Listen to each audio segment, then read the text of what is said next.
Episode 78, Discovering FinTech at FinCon 21. These financial institutions that are signing on, these are ones that are kind of right now being faced with possible extinction.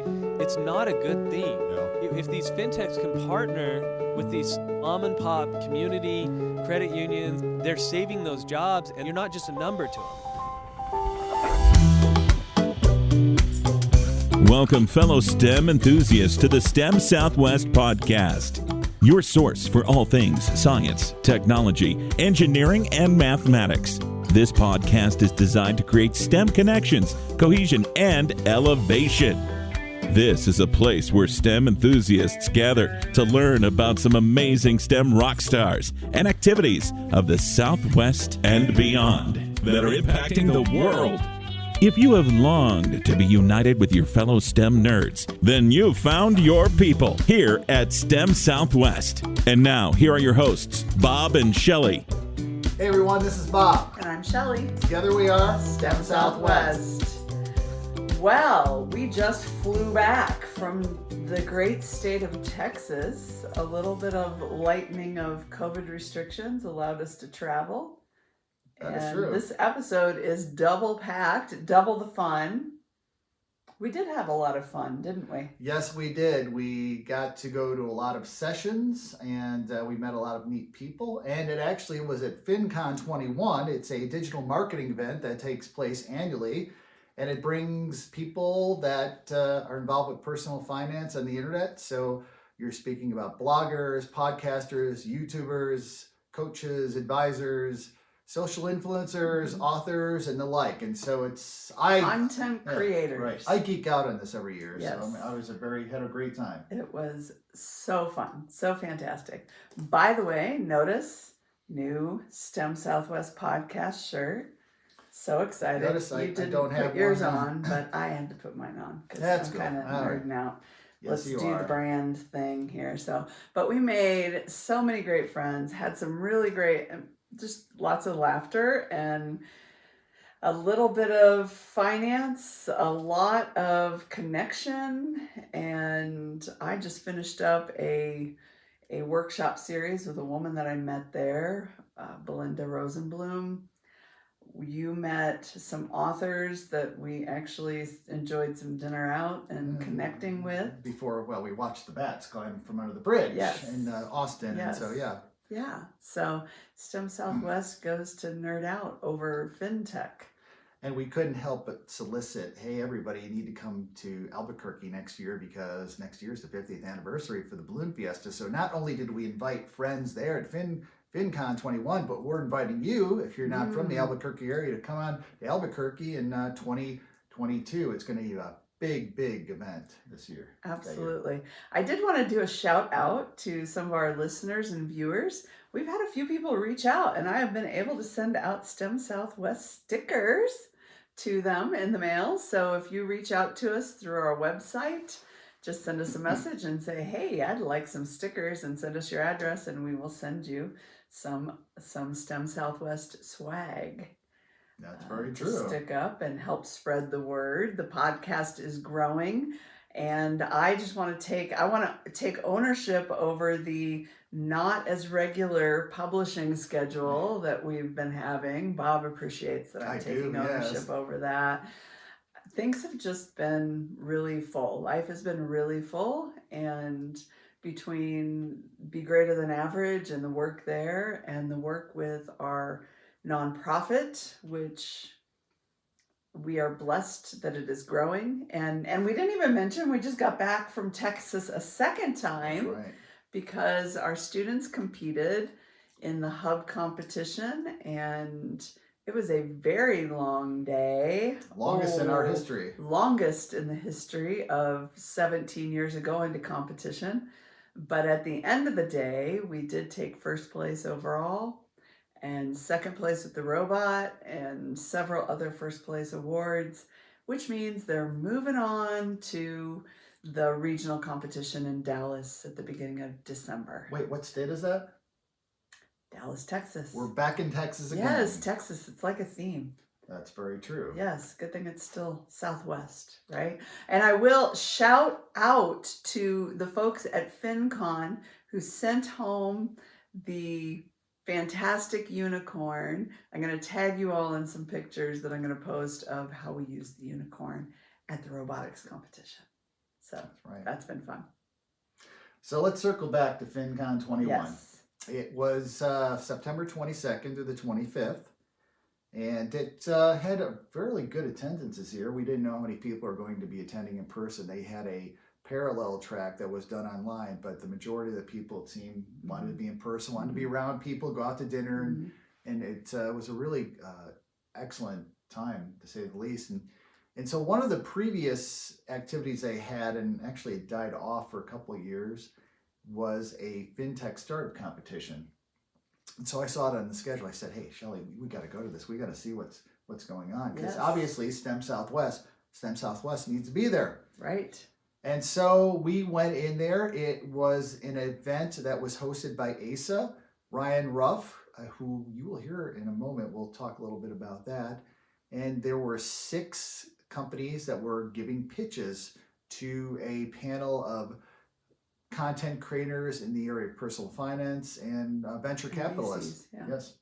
And so I believe it was 3-4 minutes of a pitch. Right. They had questions from the judges, and there was a lot there. And actually, the 2 top companies that were selected got to present to all of FinCon attendees. So it was nice seeing it the second time around, and I think some light bulbs went on. People looking, there's some opportunities. Absolutely. I think we are on a trajectory to really have this collision of finance, personal finance, business finance, of course, but personal finance, which is so important to us, and technology, and utilizing technology to really make a big impact on our finances. We know that it happens, online banking and things of that nature, but this FinTech, these technologies, they're going to take things to a whole nother level that is going to allow the everyday average person to really benefit. Well, and if you've been listening or watching the news and all that, there's this lot of discussion about having digital wallets, that cryptocurrency is becoming more popularized than it was a few years ago, that people thought it might go away, but since it's on the books of companies and other entities, that I think it's here to stay. How it ultimately ends up, if it's a government cryptocurrency or if we keep the Bitcoin and other cryptocurrencies in place, that's a type of digital technology that's only going to grow more sophisticated over time. In fact, there is one company right now called Polkadot. They're having auctions and basically for parachains, which will connect different cryptocurrencies through these chains, these connections. So I'm looking forward to that. It's going to happen in about a week or so. I know you don't have no idea. No, I think that's awesome, because at the same time, so we take different avenues, you and I, and I've been reading a lot up on cryptocurrency and how the AI, artificial intelligence, and just the security of all of that, and how we make that more secure. Right. And because that's critical, and we know that you push anything out there and immediately hackers are at your doorstep, right? Simple example for me was our website, Be Greater Than Average website. It went up as begreaterthanaverage.com, and for a period of about 3 months, I continually had hackers at my door. We finally had to change it to begreaterthanaverage.org, and you can still find begreaterthanaverage.com, but we switched to org, and ever since, crazy enough, not a single hacking attempt. I probably shouldn't even say that on air, but no. I mean, cybersecurity. but that's cybersecurity and these issues. It's all kind of coming together, and really interesting. And so our second guest, you want to talk more about ASA? We haven't even talked about it. But the last thing I say is that we talked about cryptocurrency, cybersecurity. Have to also acknowledge blockchain. That is basically, I think, where a lot of developments are going to be happening. So we have for you today, when we were at FinCon, we had an opportunity. They have booths set up there where you can have your shows and interview guests. And so we chose two individuals to interview. Ryan Ruff, who was with ASA, he was somebody that came to FinCon and had noticed that the competition had not happened for a couple of years, and so he just volunteered to the coordinators, can I host it? And we have an interview with him based on what he said. I think he's gonna be back next year hosting it again, and I agree. we'll have a group of additional competitors for ultimately there's a small prize, but it's really an opportunity to get the word out about their companies.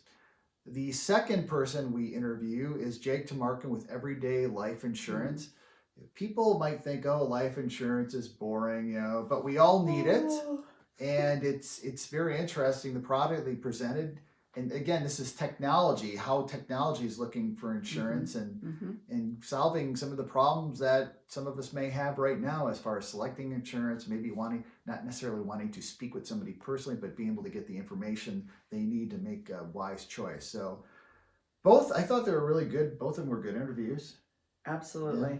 And I met Jake earlier in the conference at one of the VIP events. And I just really was struck by his product. Like, I think it's going to be so helpful. And just as an everyday consumer of trying to find insurance, who has time to get on the phone and call different insurance agencies? And his story is great because he talks about how he was so frustrated as someone who was already into finance and insurance. He was trying to find a better product for his family, and he was really frustrated and just struggling to find the best product, and felt like maybe there was, I don't think he ever said this, but in my mind it was kind of like there was a little bit of deception about the sales processes that some of these salespeople are going through. And so his product allows you to go and anonymously search and look at a variety of different insurances, so that they're not going to be calling you up if you do a search. And anyway, but here's the interesting thing I found interesting. It does come out during the interview. So we watched these 6 companies pitching, and some of them were very tech oriented. They necessarily weren't experts in the area they were pitching. They just knew how to deal with the technology.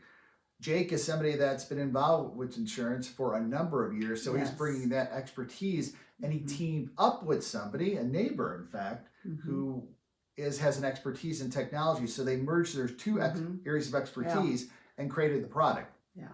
And that's a great example of how so many of these tech startups are progressing, right? Someone who has knowledge in a certain area partners with someone who has knowledge in the tech, and then together they build it, and it comes. And hopefully you consider that, because I think that's a barrier for a lot of people, including myself at times. It's like, well, I don't have the expertise in this, so I may have this great idea. I'm just going to push it off to the side. Maybe one day you can partner with people and get these products that are needed by the general population out a lot quicker. And I think there's a lot of good ideas that fall in the proverbial black hole because people just don't feel like I can bring it to the next level. Absolutely. Absolutely. And he even talks about that in the interview.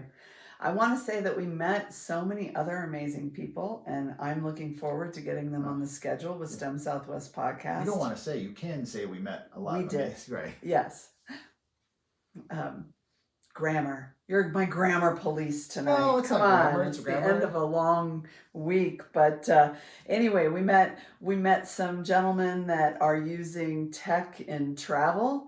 And so I'm looking forward to that. We met a gentleman from California that's doing a lot of work with young people and families, and just all kinds of amazing opportunities. So I know that they'll be coming up as guests. We've got a full slate of guests ahead, quite honestly.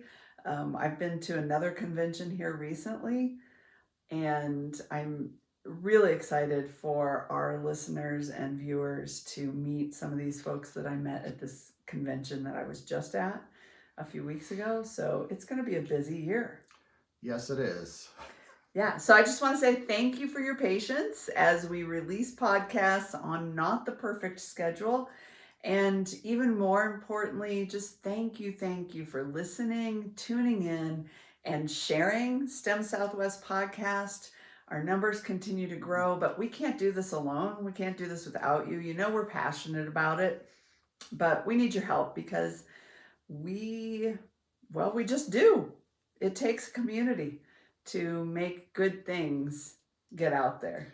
And I It's think a partnership. And I think in the show notes, I'll throw a few of the FinTech apps that I use. Consumer base, not really complicated, but maybe options for you to maybe consider. So Absolutely. And you know what? When we post this, we'll make sure that we start a discussion in the comments of our Facebook and our LinkedIn about, having people share what are their favorite ones. I'd love to hear from any of you.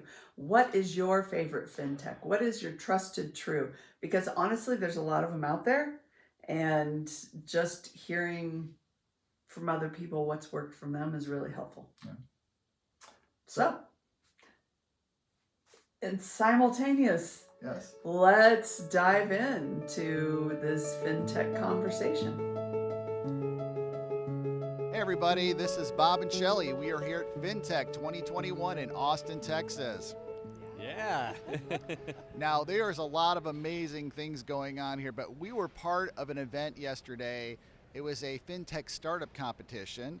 It was sponsored by ASA, and we have Ryan Ruff here, who is at ASA, and so we're excited to have him here today. And Ryan, so we just want to kind of ask you a little bit about yourself. ASA, we talked about collaborative banking yesterday. Yeah. The FinTech competition itself, how it all came together, and turn it over to you. Great. Yeah. Hey, thanks for having me. It's been a fun FinCon. And so ASA is a company, it's a financial technology company, and we are a startup, but we want to help other FinTechs to partner with banks and credit unions. That's our goal. And so when we came here, we thought this would be a great place to kind of help the FinTechs that we're working with, help them to connect with influencers and grow their business. So, and one of the things we discussed is, I don't think a lot of people know how we came up with the name ASA. Right. So ASA is named after Asa Whitney, and he was one of the original proponents of the Transcontinental Railroad. And what he believed is that if he could connect the east and the west coast of America with a rail line, it would lead to unprecedented prosperity. And he was correct. The Industrial Revolution that followed was pretty, pretty incredible. So ASA, similarly, we want to build the rails that connects FinTechs and financial institutions in a way where it's collaborative, where they're working together and helping each other. How does that work right now? I mean, you're wanting to build this, we understand that, but for our audience in that, what's the problem right now? What's going on? Yeah, so what's going on, it's kind of interesting. These FinTech solutions, we're talking about like a budgeting app or an investment app or something that's going to round up your change and put it to savings or to charity, or there's all kinds of these money apps that are out there, right? And one of the problems they face is that it's very hard for them to partner with financial institutions. And one of the reasons why is because these FinTech apps, they're niche experiences. That's what makes them so great, is they're building this really awesome niche where this is the best user experience for this sliver of users, right? Well, that, ironically, the thing that makes them so great is what makes it hard for them to partner with financial institutions, because the financial institutions looking at it and saying, this is great, but maybe it's only going to benefit 5% of our customer base, and is it really worth doing an integration for something that's going to benefit such a small number of our users? So they're like, well, can you make it more generic, more so that more people can enjoy it? And that's the exact opposite of what the FinTechs are doing. So there's kind of a problem there where the incentives aren't aligned quite properly when FinTechs want to partner with financial institutions. So what we see happening in the marketplace is when they want to get their data, these FinTechs, what they have to do instead is, well, if I want the access to the data, I'm going to have to open up my own accounts. I'm going to have to try to become kind of like a neobank or a digital bank, and they'll, sometimes rent a charter of another bank and open up their own cards. And so that's the trajectory we're seeing, and a lot of these fintechs are trying to become financial institutions, and they're two completely separate businesses. Like being good at a fintech, is about user experience and solving customer problems.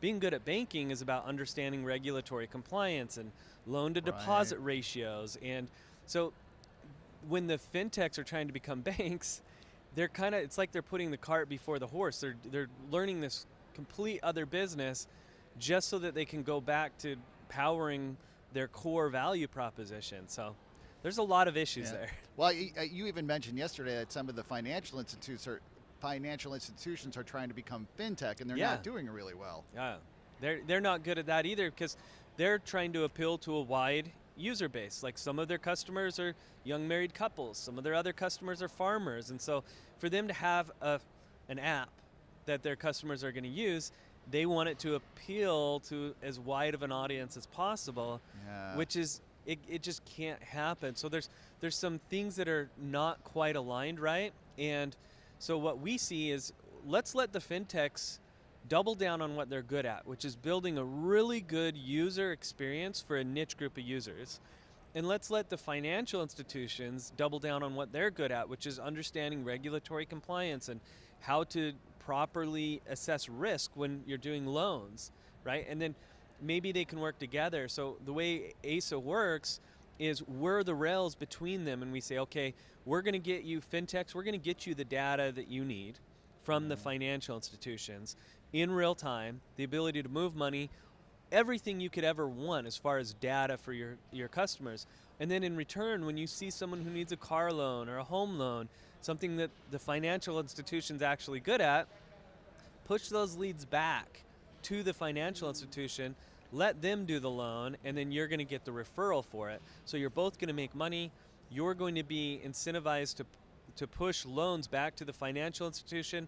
They're going to be pushing customers to you as a fintech, and you're working together. And it's really an environment where 1 + 1 = 3 when they can work together. I love that model a lot. And then the person who wins is the customer. Yeah. Ultimately, right? Yeah, the customer is the one who wins. Yeah. And so we're seeing really innovative things where, a young couple walks into their financial institution and they say, well, they're talking to their banker and we're having trouble managing our money together, right? Once that becomes clear, the banker can say, oh, well, there's an app for that, right? This is the app that's great for young couples. And then if the next one comes in, like we were talking about, and they're a farmer, then, oh, well, here's the app that tracks the price of grain in real time and shows you how that relates to your accounts. And so each customer, you're right, each customer is going to get their very own solution that's going to help them with their specific needs. Excellent.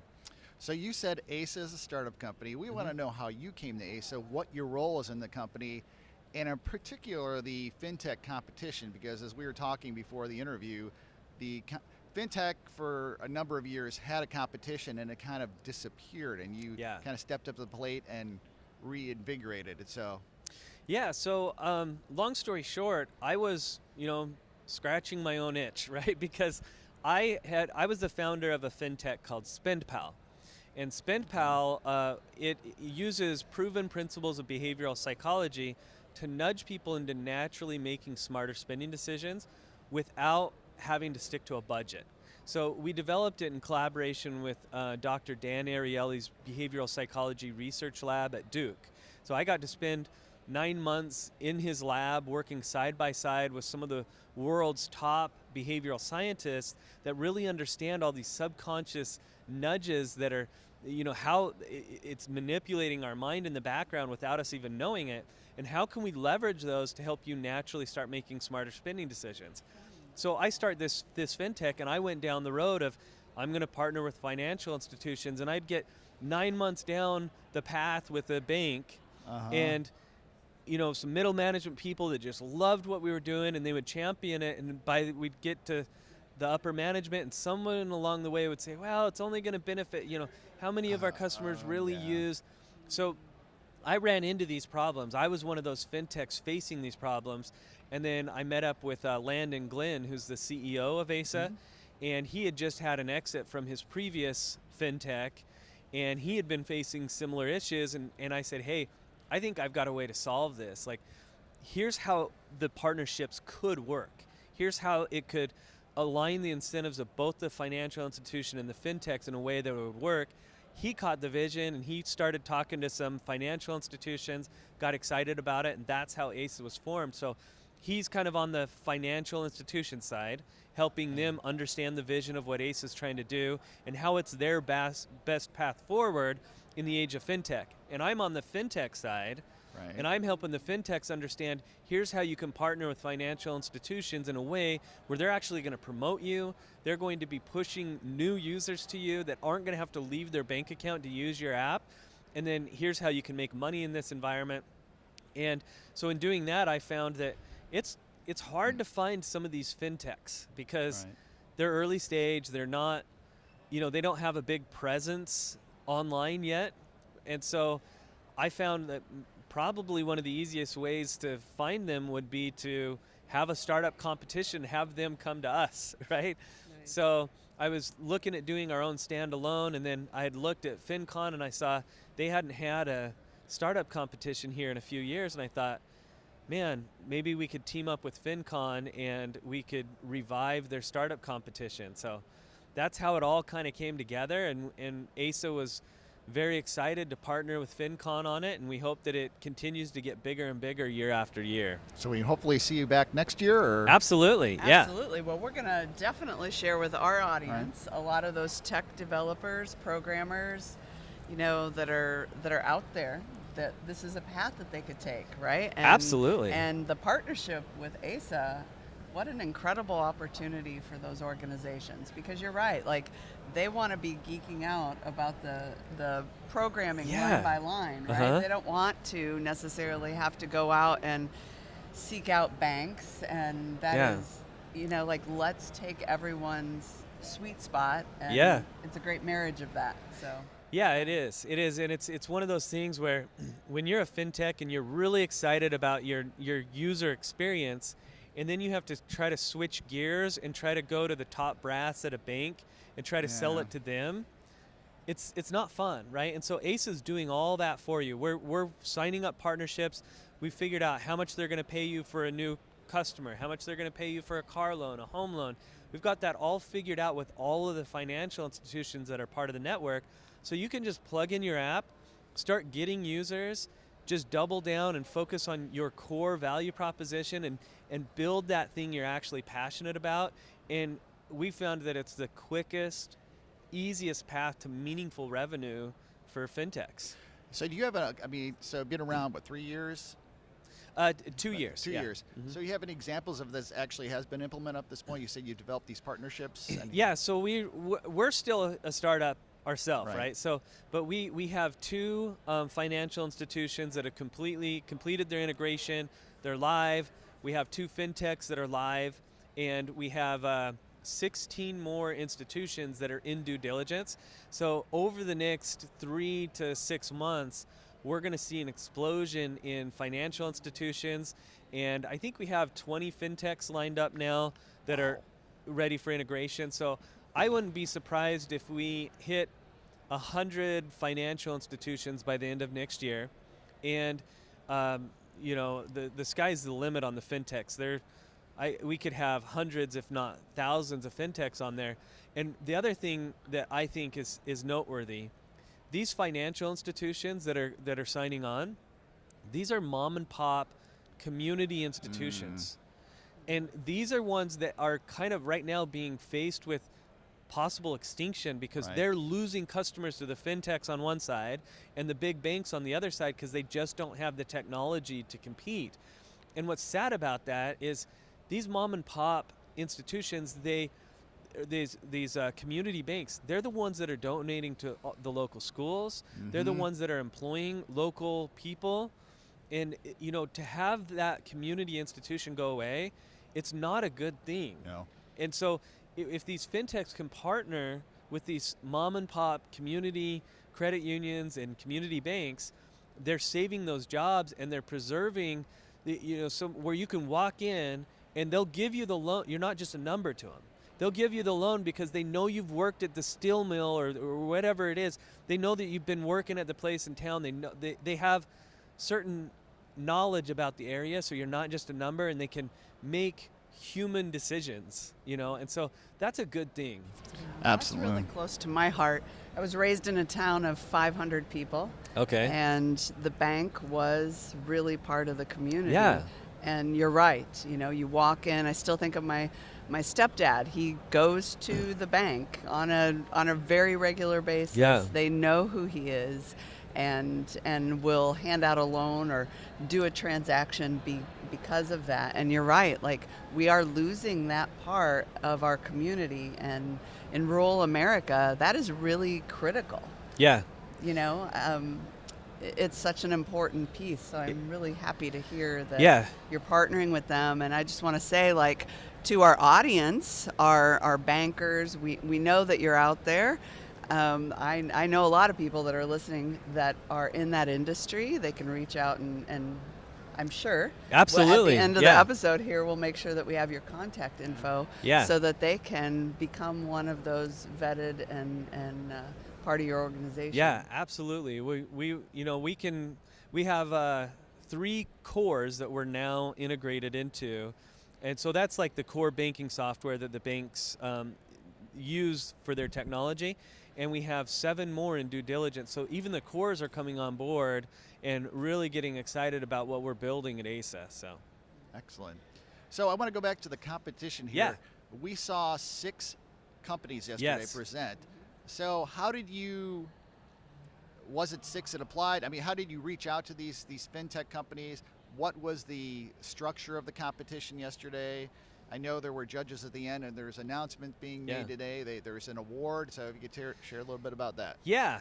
It's, so I'd never done it before, right? So I didn't know what to do. So we ended up partnering with some FinTech accelerators. Mm-hmm. So they help kind of accelerate, and they're trying to reach this same sort of audience too. So we kind of piggybacked off of some of their networks where they pushed this out to their audience.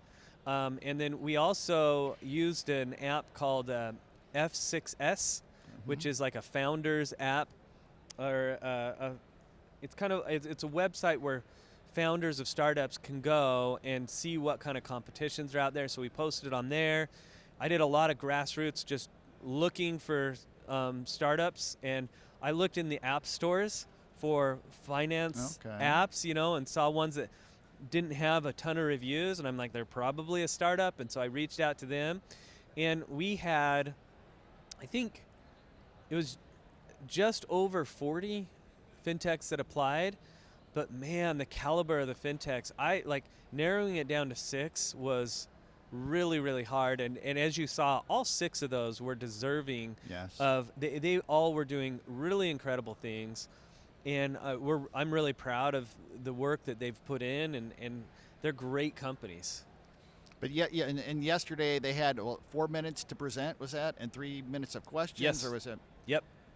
And so that was exciting to watch, and I thought they all handled themselves really well. And so there's an award for this as well being given? Yep. So today, So at the main keynote, we're going to be awarding one of them who won. We're going to be awarding them a $1,500 check. But more importantly, they're going to be able to put on their website that they were best of show at FinCon 21. And so having that kind of stamp of approval on their website, and actually just being here, all of the fintechs had reached out to me yesterday after the competition, said all of the influencers that had reached out to them and came and congratulated them, and the partnerships that they're now forming, it was all worth it just for that. And so, it was a great thing. We had a fun time yesterday. And you said you're a startup, but I don't think that's going to happen much longer. I mean, like you said, it's going to explode, and you're going to have more work than you can handle, in a good way. Yeah, so. we're already getting there. I mean, it's been exploding. In our seed round, where we did a round of financing, I've never experienced anything like it. Like in my past startups, I must have pitched to 100 VCs, you're just trying to get that one that's going to invest. With our seed round, we actually had to turn away probably, I think it was over 2 million that we turned away of investors that wanted to invest in ASA. And we could have taken the money, but it's just such a low valuation, the valuation at this point. We had enough money to move forward, and so we're now working on our Series A and putting that together, and it's a really exciting time right now. So excellent. It's an exciting story, and we are glad that you have reinvigorated the competition here, and we really look forward to seeing you in future years. Is there anything else you want to share with your audience? No, that's great. If you want to find out more, if you just reach out to us, you can go to asa.financial. It's not .com or anything. It's just asa.financial. And if you're a FinTech and you want to reach out to me directly, my name is Ryan.Ruff, and that's RUFF at asa.financial. And so I'm sure we'll put it in the podcast notes as well. Well, thank you very much for joining us, Ryan. We really had a great time, and look forward to seeing you again. Yeah, thanks for having me. It was a pleasure. Thank you. Hey everybody, this is Shelly and Bob, and we are back at FinCon. What does FinCon stand for, Bob? Do you know? No. Someone asked me that question in the elevator this morning. I was like, probably financial convention. That sounds good. But more importantly, it's where money and media meet. Yep. And Bob has always been an enthusiast, and I tagged along. And this year I was so excited. Well, a piece of my story is that 2 years ago I won a competition, and I felt like it might have been a little unfair to the rest of the people here because I had to build something out of Legos. And as our audience knows, like, I hang out with the kids, so I was totally point on my Lego skills. And I won a Pro Pass. Now, why did I go into all that detail? But I won a Pro Pass to this year's FinCon. I would have been here anyway, but I won a Pro Pass. That's awesome. And hey, What's a Pro Pass? well, it allowed me to meet this guy. I got to go and meet some really amazing people that were, well, that's a story for another day that I'll explain in the intro maybe. But more importantly, I met Jake, and Jake, pronounce your last name for me. Let's make sure we Tamarkin. Jake Tamarkin. We won't talk about the fact that you pronounced it wrong just a few minutes ago, so there's no hope for me. Jake Tamarkin, and you're with Everyday Life. Yep. And I met you, had a great conversation. Yeah. I think it was a great conversation. But then we knew you were going to be part of the competition. Yeah. And you did your pitch for FinTech, which stands, I don't know if we talked about this already, but stands for financial technology, right? Yep. App development, or any piece of technology that can make life easier. And so you're here today because while there were 6 people presenting, we thought, hey, let's have Jake talk a little bit about his journey, because your story, I think, is really powerful. And like I've been joking with you, you're like one of the most genuine life insurance salesmen I know. He probably does not consider himself a life insurance salesman, but true. that wouldn't, like, that's my joke. That's part of the joke there, Jake. So anyway, tell us a little bit about you and your STEM background and how you ended up in this pitch competition. Sure, yeah. Well, I'm kind of curious. I have a question for you. How many STEM people are musicians? Because I think there's some connection between... There absolutely is. Research has showed us over and over that people in science, technology, engineering, and math very frequently, I don't know what the percentage is, but if I had to guess, I would say, even just from our students, if we think about it, probably like 80%, 80-85% is a very high percentage. Yeah. Okay, because I'm glad to hear that, because I always felt there was some connection, and I had an affinity for math as a child and also music, and I actually went to school for music and had a career as a musician, that worked out so well that I moved into financial services just a few years later. Um, Well, the correlation there really is Yeah. math and music Yeah. are patterns, right? There's algorithms. Mhm. There's anyway. Yeah. Anyway, well, I'm kind of glad that you Yeah. your side gig now is Right, music. Yeah. right. You know the dollar sign looks like the G clef. You know, that's that- all, yeah. That's a Okay. good All point. right. There's a lot of correlation that there. must have been Okay. what it was. We're just making it up as we go along. Anyway, continue Yeah. your story. I grew up in a house that always had an appreciation for math, and my dad was a stockbroker, and then later became a teacher, teaching finance, and so I always had some affinity for how math could be applied in financial markets. And so when I was looking to make a career change out of music, financial services actually was, as odd as that may sound, especially for a guy who just moved to Nashville, Tennessee, which is not really a finance hub as much as it is a music hub. But yeah, I'm like the only person in the world who moved to Nashville in order to get out of the music business. But anyway, yeah, I'm here all week, folks. This could be an act. This could be a comedy act, Jake. Are you sure you don't want to go into comedy? Right. But anyway, I'll speed up the story a little bit. Always had an affinity, had a very successful career then in financial services, but eventually I was changing jobs and had to go replace the group life insurance I had at my old employer at EY with something, new I'd buy on the individual market. And when I did that, I had such a frustrating experience because I had a very clear idea of what was like the smart way for me to buy life insurance. But the people I was working with, and I also had a pretty clear idea on who I should be working with, right? Having been in the industry for 20 years at that point. And yet those folks weren't able to help me. And I thought, it ended up taking me a year to get my life insurance. There was a really obnoxious price change that happened in the middle of that whole process. And you're so far in at that point when they announced that they're gonna, that quote was meaningless, that they gave you before. You can't, you're so far in, you're not Right. gonna switch. So anyway, I thought, gosh, if an expert like me is having such a hard time being smart with their money when it comes to life insurance, like how do regular people fare? And I started looking into it. And the numbers were terrifying to me. 96% of the people who buy life insurance get the wrong amount for their situation. And 96%. That is huge. Yeah. Huge. I mean, could you imagine, flip that around, so 4% get it right.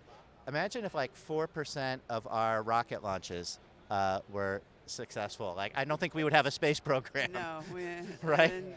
No, you're Right? right. Completely. Yes. Yeah, so I just couldn't believe that society could make Yeah. all these advancements that we have and yet get this very basic thing. Insurance has been around for literally hundreds of years.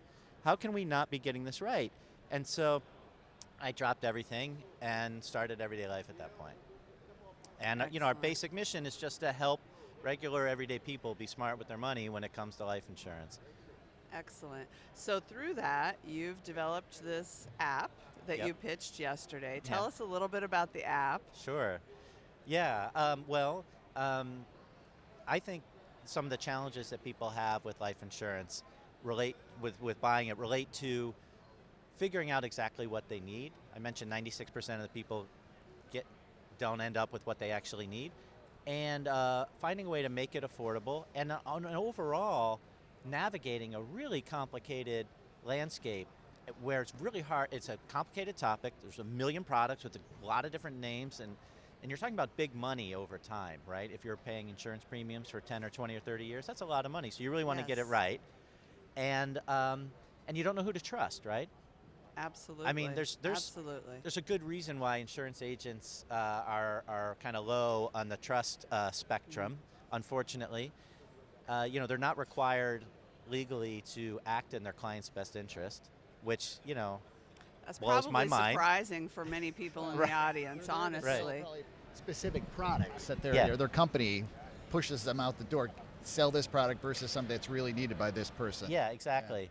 So there was it was kind of a very obvious opportunity to build an app that puts the customer at the center and says, you know what, let's actually just figure out what you need. And our basic business idea was, hey, if we just help people get what they actually need, that we could differentiate competitively, but just by focusing on helping people be smart with their money.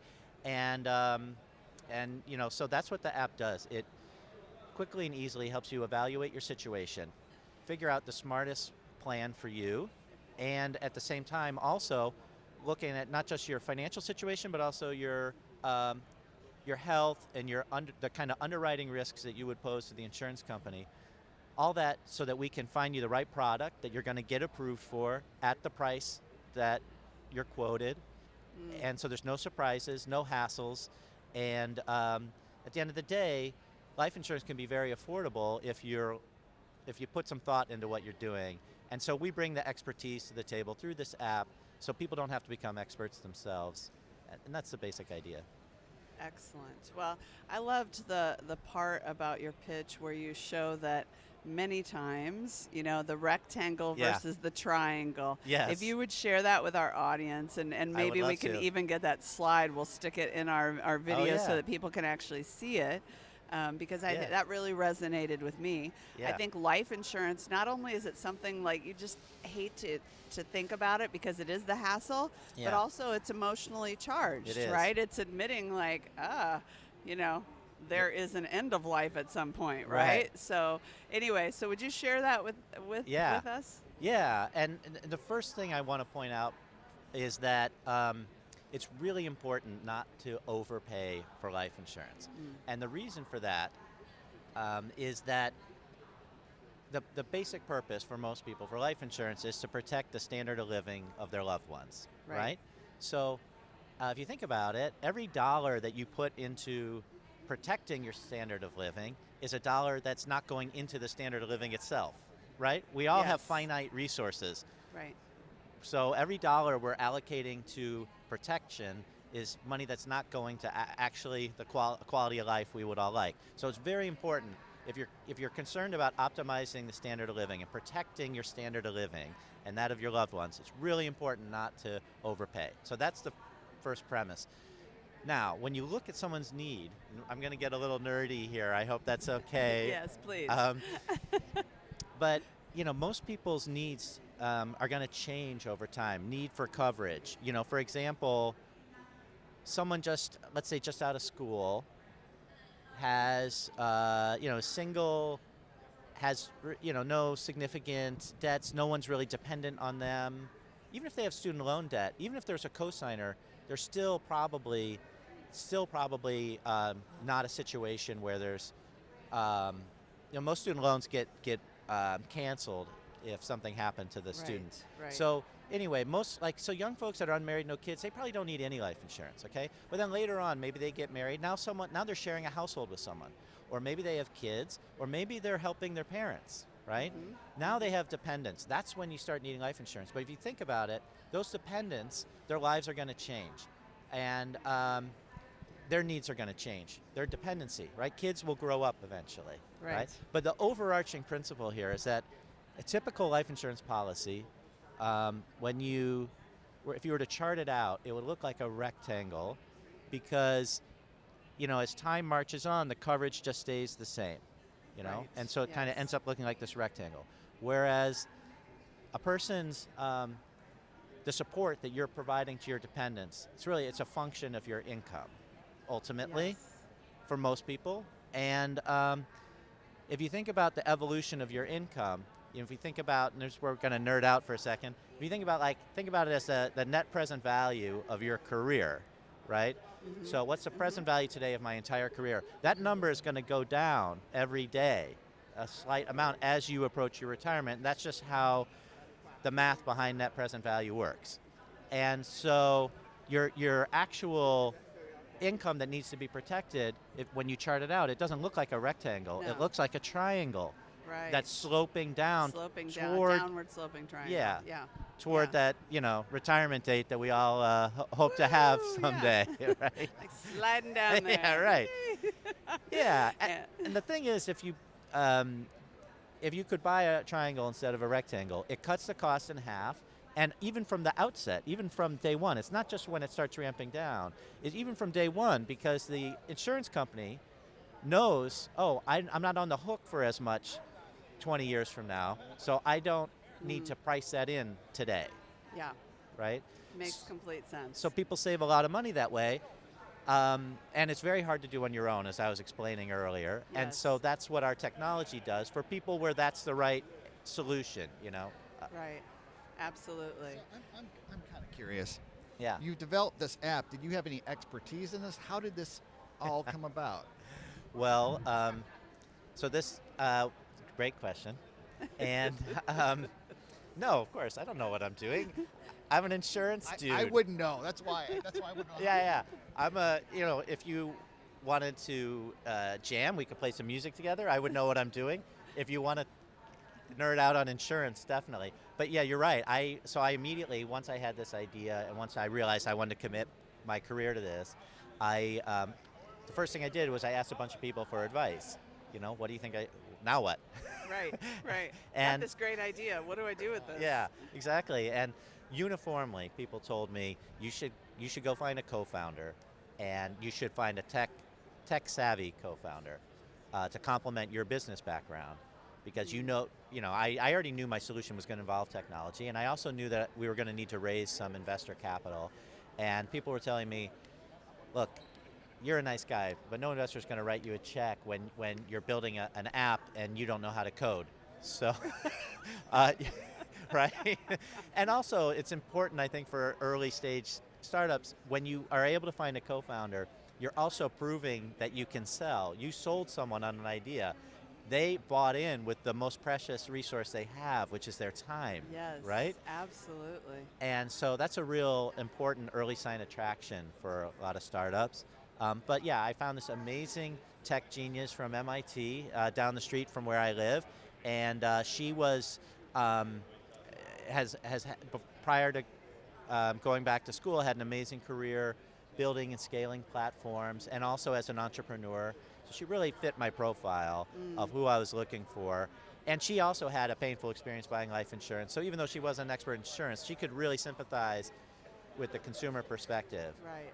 And so I was really honored. Her name's Dipali Trivedi, and I was really honored that she chose to invest her career with me, because at MIT,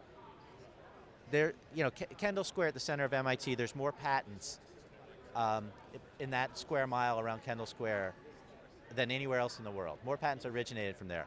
She had an abundance of amazing startups that she could have joined.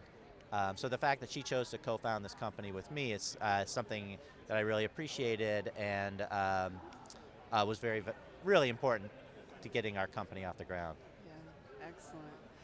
Well, tonight's the big night. We find out if you were the winner of the ASA competition. Right. But I know that in the end, it's the consumer that's the real winner. Yeah. From all of this technology, all of this advancement. So tell our audience how they can get a hold of you. Sure. If they're interested in checking out Everyday Life, where can they reach out to you at, Jake?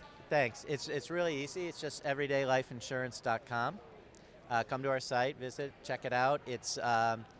It's very easy to use. It's really designed to be easy and straightforward and user-friendly and not too invasive. So yeah, you can get started, I think, anonymously on your website, right? That's right. You don't even have to fill in name and information if you're not ready to do that yet. Exactly. Yeah. We think it's really important to deliver value to people before we start asking for things from them, especially in such a jaded category like life insurance. Right. This guy, he's got common sense. I don't, And strong character. What the heck? Bursting every bubble, every thought I had. Anyway, we just want to say thank you for being here and taking the time to share your ideas and your products with our audience. And good luck tonight. Thank you so much. We'll keep our audience posted on if you win the award, and even if you don't. Well, I have you to win say, it in our mind. Thank you. I already feel like a winner just for having had the opportunity to hang out with you all for a few minutes today. All right. Thank you. Fantastic. Hey there, this is Shelley, and I am so glad that you have stopped by STEM Southwest. Can I ask a favor? If you've gotten some value out of our episodes, if you are just powered by nerd power and are excited about what we're doing, or if you're new to us and you've got just an interest, subscribe now to help us grow by doing that. Then take a moment and give us a review on iTunes or your favorite podcast player, because we could use your support and help. We are trying to raise up an army of STEM Southwest supporters. And then last, think about sharing our podcast with your friends, your families, or even complete STEM strangers, because, it's all about making the world a better place and having more STEM rock stars highlighted and connected. Stop by our website if you're looking for resources, and you're going to find a lot of things that's going to grow over time. So continue to stop on in and join us. Subscribe now and support STEMSW.com.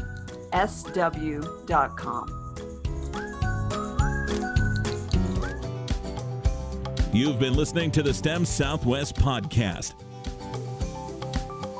Nerd on, fellow STEM nerds.